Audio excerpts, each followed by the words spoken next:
تفسیر قرآن پر مبنی پروگرام قول اللہ میر عدیل عارف کی جانب سے۔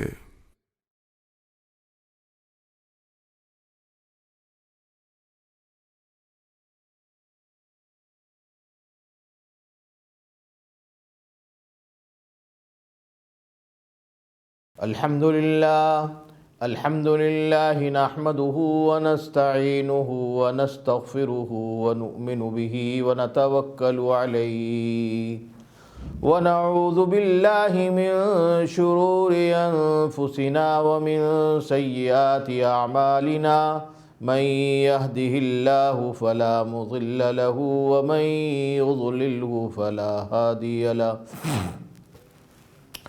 وأشهد أن لا إله إلا الله وحده لا شريك له وأشهد أن سيدنا ومولانا محمدا عبده ورسوله صلى الله تعالى عليه وعلى آله وأصحابه وبارك وسلم تسليما كثيرا أما بعد فأعوذ بالله من الشيطان الرجيم بسم الله الرحمن الرحيم أولم يهد للذين يرثون الأرض من بعد أهلها أن لو نشاء أصبناهم بذنوبهم ونطبع على قلوبهم فهم لا يسمعون تلك القرى نقص عليك من أنبائها ولقد جاءتهم رسلهم بالبينات فما كانوا ليؤمنوا بما كذبوا من قبل كذلك يطبع الله على قلوب الكافرين وما وجدنا لأكثرهم من عهد وإن وجدنا أكثرهم لفاسقين ثم بعثنا من بعدهم موسى بآياتنا إلى فرعون وملئه فظلموا بها فانظر كيف كان عاقبة المفسدين وقال موسى يا فرعون إني رسول من رب العالمين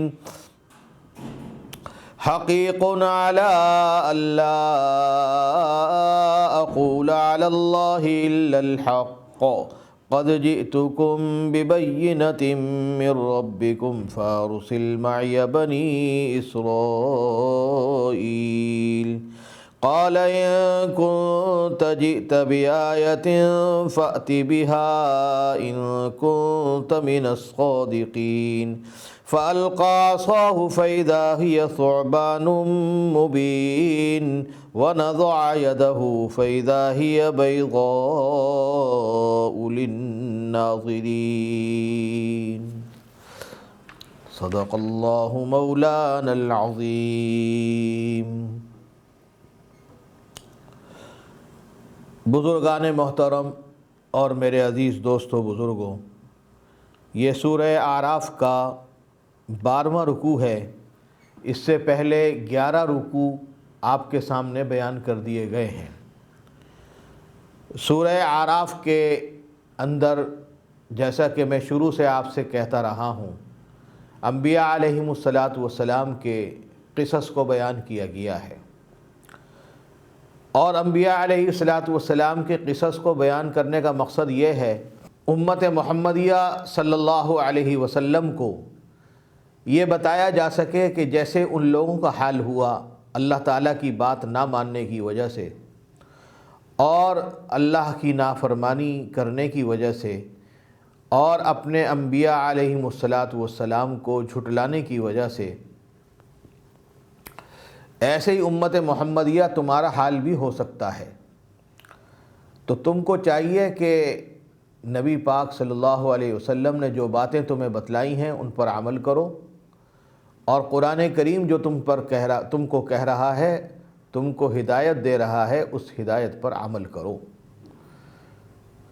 در حقیقت امت محمدیہ صلی اللہ علیہ وسلم کو سمجھانا اور تبلیغ کرنا مقصود ہے۔ ان قصوں سے اور کوئی مقصد نہیں۔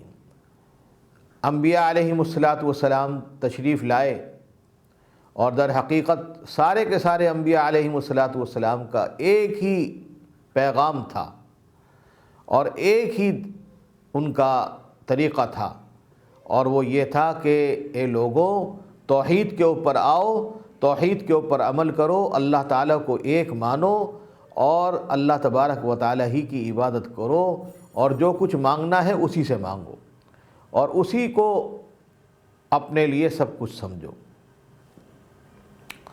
جن قوموں نے اس بات کو سمجھا اور اس کے اوپر عمل کیا وہ فلاح یاب ہوئے، اور جنہوں نے اس کے اوپر عمل نہیں کیا اور اس کی سرکشی کی اس کے اوپر، تو وہ فلاح یاب نہ ہو سکے اور وہ نامراد ہوئے۔ تو اب کافی قصے بیان کرنے کے بعد آخر میں ایک طویل قصہ شروع کیا جا رہا ہے، اور وہ ہے حضرت موسیٰ علیہ السلام کا۔ حضرت موسیٰ علیہ السلام کو اللہ جل جلالہ نے بڑی اونچی صفات عطا فرمائی تھی۔ وہ کلیم اللہ بھی تھے، اور اللہ تبارک و تعالیٰ نے ان سے باتیں بھی فرمائی تھی، ان سے کلام بھی فرمایا تھا، اور ان کو ایسی قوم کے جانب بھیجا تھا کہ جو انتہائی سرکش تھی، اور ان کا جو بادشاہ تھا فرعون، وہ انتہائی سرکش قسم کا آدمی تھا اور ظالم اور جابر آدمی تھا۔ تو حضرت موسیٰ علیہ السلام کو اللہ تبارک و تعالیٰ نے ان کی جانب بھیجا تھا، اس قوم کی جانب بھیجا تھا، مصر بھیجا تھا، اور مصر میں اس کی حکومت تھی فرعون کی۔ تو وہاں پر دو قسم کے لوگ بستے تھے، ایک قبطی اور ایک تھے بنی اسرائیل۔ فرعون نے بنی اسرائیل کو تو غلام بنا رکھا تھا، اور غلام بھی مصنوعی غلام بنا رکھا تھا، اور قبطی جو تھے ان کے ساتھ بڑے اچھے معاملات کرتا تھا، وہ اس کی اپنی قوم سے تھے۔ خیر یہ طویل بات ہے۔ اس وقت جو میرا مقصود یہ ہے کہ ان قرآن کریم کی یہ آیات جو میں نے آپ کے سامنے پڑھی ہیں ان کا پہلے ترجمہ کروں، اور ترجمہ کرنے کے بعد ان کی تشریح آپ کے سامنے بیان کروں۔ حضرت موسیٰ علیہ السلام کا اور فرعون کا یہ قصہ کافی رکوع کے اندر گیا ہے، آگے بھی بیان ہوتا رہے گا انشاءاللہ تعالی، اور اس کی جزیات بیان ہوتے رہیں گے۔ ابھی فی الحال تمہید کے طور پہ اتنا بتا دینا مجھے آپ کے لیے کافی ہے۔ فرمایا کہ اولم یہدی للذین یرثون الارض من بعد اہلها ان لو نشاء اصبناہم بذنوبہم۔ اللہ جل جلالہ فرما رہے ہیں کہ جو لوگ کسی زمین کے باشندوں کی ہلاکت کے بعد اس کے وارث بن جاتے ہیں، یعنی جب ایک جگہ سے لوگ ہلاک ہو گئے اور وہاں پہ پھر دوسرے لوگ آ گئے اور وارث بن گئے، تو پھر کیا ان کو یہ سبق نہیں ملتا کہ اگر ہم چاہیں تو ان کو بھی ان کے گناہوں کی وجہ سے کسی مصیبت کے اندر مبتلا کر دیں؟ اور جو لوگ اپنی ضد کی وجہ سے یہ سبق نہیں لیتے، ہم ان کے دلوں پہ مہر لگا دیتے ہیں، جس کے نتیجے میں وہ کوئی بات سنتے ہی نہیں۔ مطلب یہ ہے کہ ان لوگوں کو کہا جا رہا ہے کہ ان لوگوں سے جو کہ پیچھے گزرے اور ان کے اوپر عذاب آیا، ان سے سبق لیں، لیکن اگر سبق نہیں لیتے اور اسی طریقے سے گناہوں کے اندر پڑے رہیں گے اور اللہ تبارک و تعالیٰ نے جو ڈھیل دے رکھی ہے اس کو اپنے لیے کوئی فائدے کی چیز نہ سمجھیں گے، تو پھر اللہ تبارک و تعالیٰ ان کے گناہوں کی وجہ سے اگر کسی مصیبت میں مبتلا کر دے اور اللہ تبارک و تعالیٰ ان کو کوئی ایسی مصیبت لے کر آ جائے ان کے اوپر، تو پھر ان کو پتہ چلے گا۔ اچھا یہ کب ہوتا ہے؟ یہ جب ہوتا ہے جب کہ گناہ کر کے دلوں پہ مہر لگ جاتی ہے اور زنگ لگ جاتا ہے، تو پھر کوئی بات سمجھ میں ہی نہیں آتی اور کوئی بات سمجھ میں نہیں آتی اور کوئی بات بھی ذہن میں نہیں آتی کہ ہم اس کے اوپر چلیں۔ تو یہ بات قرآن کریم کے اندر یہاں پہ کہی جا رہی ہے کہ اولم یہدی للذین یرثون الارض من بعد اہلها ان لو نشاء اصبناہم بذنوبہم ونطبع علی قلوبہم فہم لا یسمعون۔ تلک القرى نقص علیک من انبائها ولقد جاءتهم رسلهم بالبینات فما كانوا ليؤمنوا بما كذبوا من قبل كذلك يطبع الله على قلوب الكافرین۔ یہ ہیں وہ بستیاں جن کے واقعات ہم تمہیں سنا رہے ہیں، اور حقیقت یہ ہے کہ ان سب کے پاس ان کے پیغمبر کھلے کھلے دلائل لے کے آ رہے تھے، مگر وہ اس کو جھٹلا رہے تھے اور ان کو جھٹلا بھی چکے تھے پہلے۔ ان کے پاس پیغمبر ان کے پاس کھلے کھلے دلائل لے کر آئے تھے، مگر جس کے بات کو وہ پہلے جھٹلا بھی چکے تھے اس پر کبھی ایمان لانے کو تیار بھی نہیں ہوئے۔ اور جو لوگ کفر کو اپنا چکے ہوتے ہیں ان کے دلوں پر اللہ تعالیٰ اسی طرح مہر لگا دیتا ہے۔ جو آدمی بات نہ مانے اور اللہ تبارک و تعالیٰ کے ساتھ ضد کرے تو اللہ تبارک و تعالیٰ اس کے دلوں پر اسی طرح مہر لگا دیتے ہیں۔ آگے فرمایا کہ وَمَا وَجَدْنَا لِأَكْثَرِهِم مِّنْ عَهْدٍ وَإِن وَجَدْنَا أَكْثَرَهُمْ لَفَاسِقِينَ، اور ہم نے ان کی اکثریت میں عہد کی کوئی پاسداری نہیں پائی، اور واقعہ یہ ہے کہ ان میں سے اکثر لوگوں کو ہم نے نافرمان ہی پایا۔ حضرت عبداللہ ابن عباس رضی اللہ تعالی عنہ جو رئیس المفسرین ہیں وہ یہ فرماتے ہیں کہ یہاں پہ عہد سے مراد وہ عہد الست ہے کہ جو کہ سب سے لیا گیا تھا، جس کا ذکر قرآن کریم کے اندر ابھی آگے آ رہا ہے، اسی صورت کے اندر آگے آ رہا ہے عہد الست کا، وہاں پہ انشاءاللہ تعالیٰ بیان کیا جائے گا۔ تو فرمایا کہ ہم نے ان کی اکثریت میں عہد کی کوئی پاسداری نہیں پائی، اور واقعہ یہ ہے کہ ان میں سے اکثر لوگوں کو ہم نے نافرمان ہی پایا ہے۔ پھر فرمایا ثم بعثنا من بعدهم موسیٰ بآیاتنا الی فرعون وملئہ فظلموا بها، پھر ہم نے بعد موسیٰ علیہ السلام کو اپنی نشانیوں کے ساتھ فرعون اور اس کے سرداروں کے پاس بھیجا۔ یہاں سے یہ آیت نمبر ہے 102 سے لے کے 162 آیتیں جو آ رہی ہیں حضرت موسیٰ علیہ السلام کے واقعے کے کچھ اہم تفصیل اس کے اندر بیان کی گئی ہے۔ اس صورت میں فرعون کے ساتھ آپ کی گفتگو اور مقابلہ اور اس کے غرق ہونے کی تفصیل، نیز حضرت موسیٰ علیہ السلام کو تورات عطا ہونے کے واقعات آ رہے ہیں۔ آپ حضرت یعقوب علیہ السلام کی چوتھی پشت میں آتے ہیں۔ سورہ یوسف میں قرآن کریم نے بتایا ہے کہ حضرت یوسف علیہ السلام جب مصر کے وزیر خزانہ بن گئے تو انہوں نے اپنے والدین اور بھائیوں کو فلسطین سے مصر بلایا تھا۔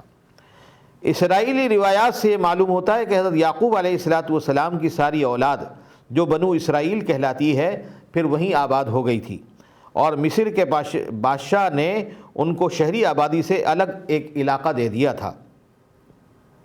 مصر کے ہر بادشاہ کو فرعون کہا جاتا تھا۔ حضرت یوسف علیہ السلام کی وفات کے بعد رفتہ رفتہ مصر کے بادشاہوں نے بنی اسرائیل کو اپنا غلام سمجھنا شروع کر دیا، اور دوسری طرف تکبر میں آ کر انہی میں ایک فرعون جس کا نام جدید تحقیق کے مطابق مفتاح تھا، اور بعض حضرات نے لکھا کہ اس کا نام قابوس تھا، تو خدائی دعوے کا وہ دعوے دار بن بیٹھا۔ ان حالات میں حضرت موسیٰ علیہ السلام کو اللہ جل جلالہ نے پیغمبر بنا کر اس کے پاس بھیجا۔ آپ کی پیدائش، حضرت موسیٰ علیہ السلام کی پیدائش، مدین کی طرف ہجرت، اور پھر نبوت عطا ہونے کے واقعات تو انشاءاللہ تعالی سورہ طٰہٰ کے اندر آئیں گے انشاءاللہ، اور سورہ قصص کے اندر بھی آئیں گے انشاءاللہ، اور اس کے علاوہ مزید 35 صورتوں میں آپ کے واقعات کے مختلف حصے بیان فرمائے گئے ہیں۔ لیکن فرعون کے ساتھ ان کے جو واقعات آئے ہیں اور وہ واقعات پیش آئے ہیں تو ان کا تذکرہ یہاں پہ ہو رہا ہے۔ تو فرمایا کہ ثم بعثنا من بعدہم موسیٰ، پھر ہم نے اس کے بعد حضرت موسیٰ علیہ السلام کو اپنی نشانیوں کے ساتھ فرعون اور اس کے سرداروں کے پاس بھیجا، تو انہوں نے بھی ان نشانیوں کو ان نشانیوں کی ظالمانہ ناقدری کی۔ یہی قرآن کریم کہہ رہا ہے ثم بعثنا من بعدہم موسیٰ بآیاتنا الی فرعون وملئہ فظلموا بہا، پھر بھیجا ہم نے ان کے بعد موسیٰ علیہ السلام کو اپنی نشانیاں دے کر فرعون کی طرف اور اس کے سرداروں کی جانب۔ فرعون، جیسے کہ میں نے بتایا کہ فرعون کا نام جدید تحقیق کے مطابق منفتاح ہے، منفتاح تھا، اور بعض حضرات مفسرین نے فرمایا کہ اس کا نام قابوس تھا۔ تو خیر بہرحال جو بھی تھا، منفتاح تھا یا قابوس تھا، تو اس کی جانب حضرت موسیٰ علیہ السلام کو بھیجا اور اس کے وہاں کے جو سردار تھے ان کے پاس بھیجا۔ سرداروں کا ترجمہ یہاں پہ کیا گیا ہے وَمَلَئِهِ، اس سے کیا گیا ہے، سرداروں کے پاس بھیجا۔ تو انہوں نے کیا کیا؟ فَظَلَمُوا بِهَا، انہوں نے بھی ناقدری کی ان نشانیوں کی۔ فَانظُرْ كَيْفَ كَانَ عَاقِبَةُ الْمُفْسِدِينَ، اب دیکھو کہ ان مفسدوں کا انجام کیسا ہوا، ان مفسدوں کا انجام کیسا ہوا۔ قرآن کریم یہ کہہ رہا ہے کہ جو مفسد تھے فرعون اور اس کی قوم، ان مفسدوں کا انجام کیسا ہوا۔ اب آگے بتایا جائے گا کہ کیسا ان کا انجام ہوا۔ خلاصہ یہ کہ یہ ناقدری کرتے رہے، ہر نشانی کا مذاق اڑاتے رہے، حضرت موسیٰ علیہ السلام کی باتوں کو جھٹلاتے رہے، حضرت ہارون علیہ السلام کی باتوں کو جھٹلاتے رہے۔ نتیجہ یہ ہوا کہ اللہ تبارک و تعالیٰ نے ان کو اتنا بڑا عذاب دیا کہ آج دنیا جانتی ہے۔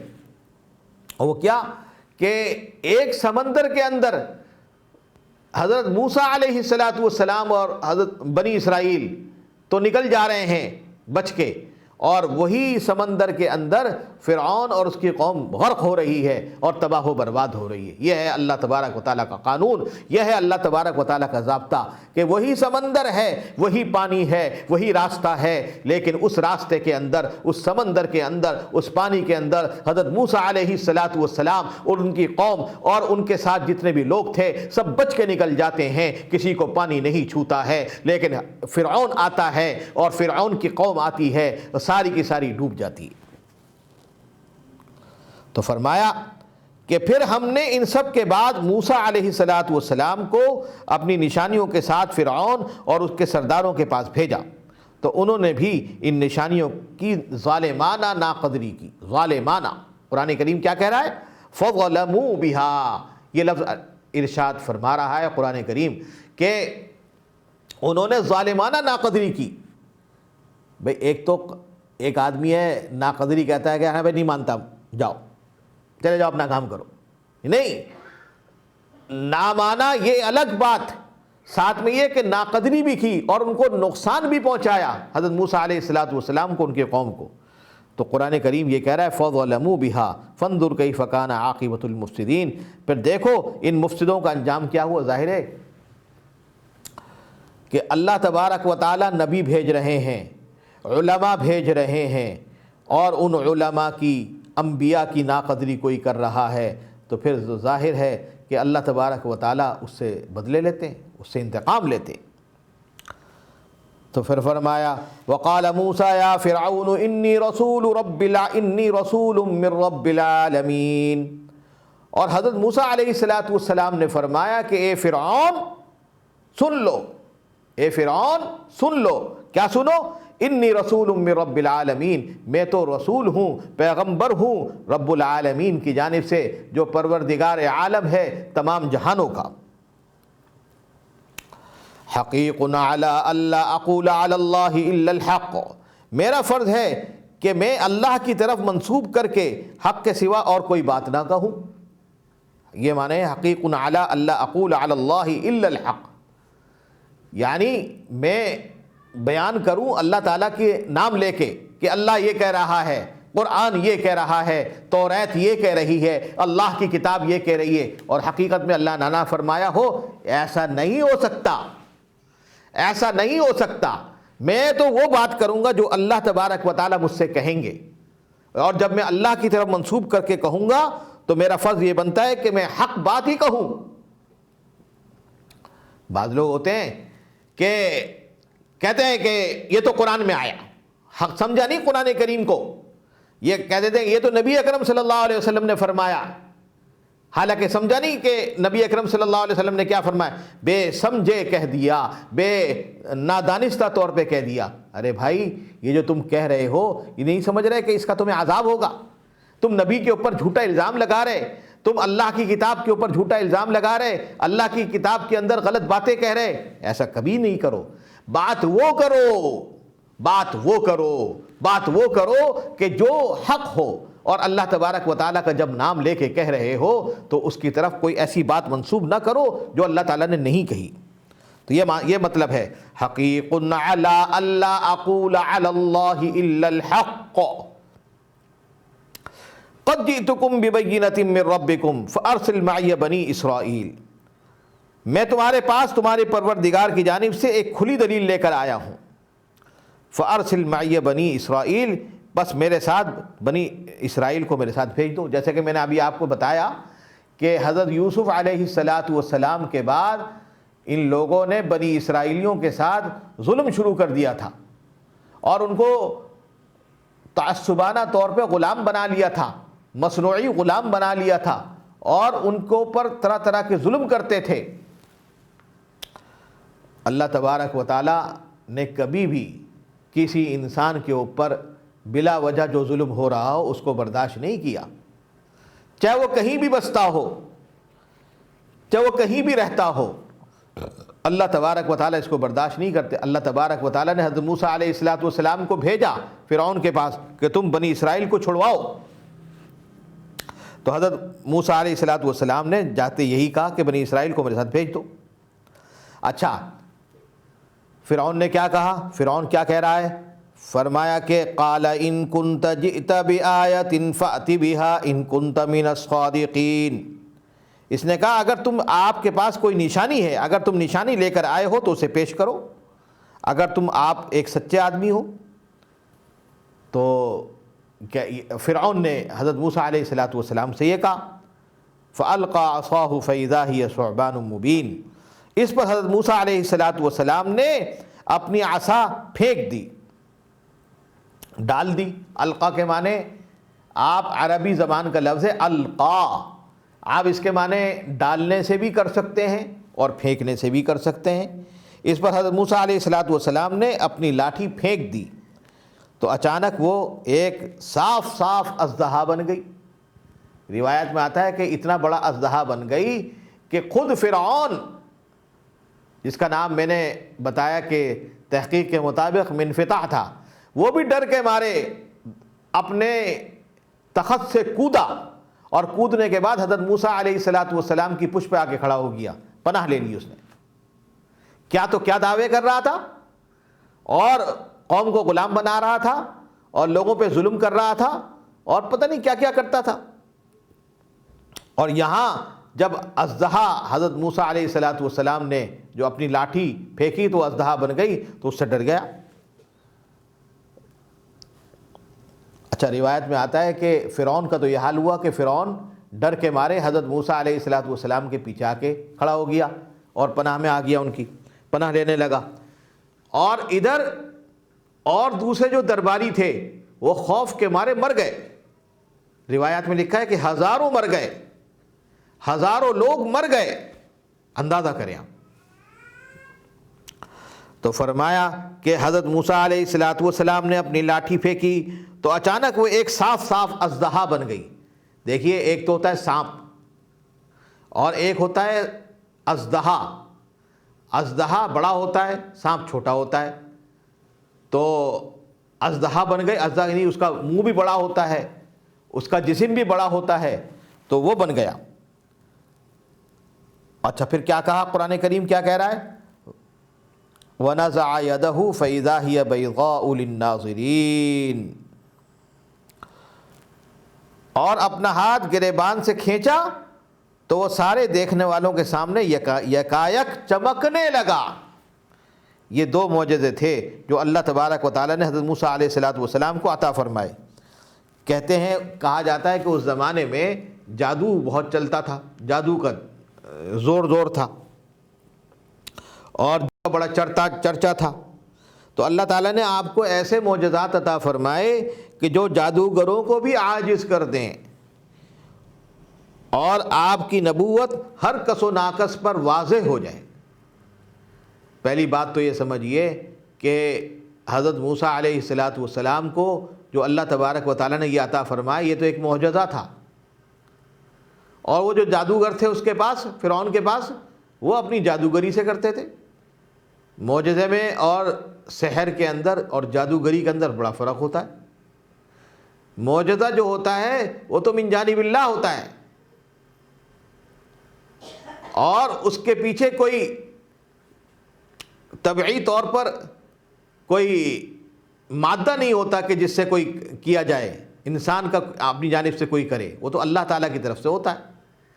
اور جادو جو ہوتا ہے وہ انسان اپنی جانب سے کرتا ہے، اور اپنی طور پر کچھ طبعی طور پر کچھ ایسی صورتیں بناتا ہے کہ جس سے جادو لوگوں کو سمجھ میں آئے۔ تو یہ فرق ہے معجزے میں اور جادو میں۔